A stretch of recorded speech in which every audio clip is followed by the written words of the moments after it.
let's go over a demonstration of the workflow so you can see and hear how easy it is to make your beats hit harder with this simple method. To start this workflow, you want to engage whatever you're going to be using for clipping. So if you were using a brick wall limiter, you would start with your brick wall limiter. We're going to be mixing into a clipper, so I'm going to drag the clipper chain on here and immediately set it to that +6 gain. And then I'll make the threshold a little bit softer today, just because I want to mix into something with a little bit of a softer threshold. And then again, we don't touch that post gain. Now, why do we start with this on the master? Well, it's because it makes a lot of intuitive sense to mix into whatever your master effects are going to be, but don't take my word for it. Here's Jason Joshua basically explaining the same thing. And if you don't know who Jason Joshua is, he's a pretty big deal. All producers and engineers that want to make progress should definitely study this guy. A lot of people have a misconception to put the limiter on after the mix, but that's never been the case for people like myself and some of my friends who are pretty much upper echelon mixers. We all start with whatever we have on the stereo bus in gate. Like, why would you put on the limiter after when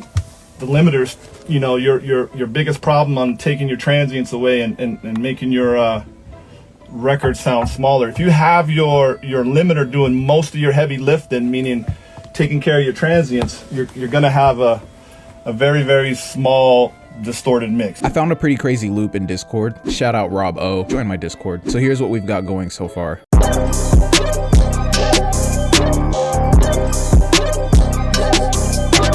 Again, you heard it with the soft clipping on, and now we're just gonna turn it off.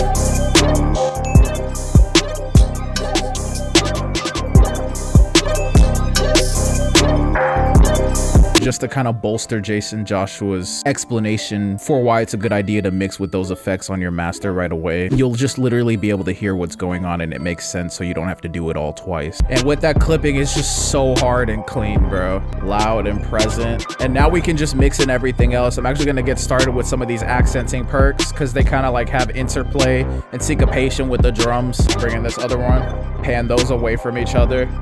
Then we bring in our hats.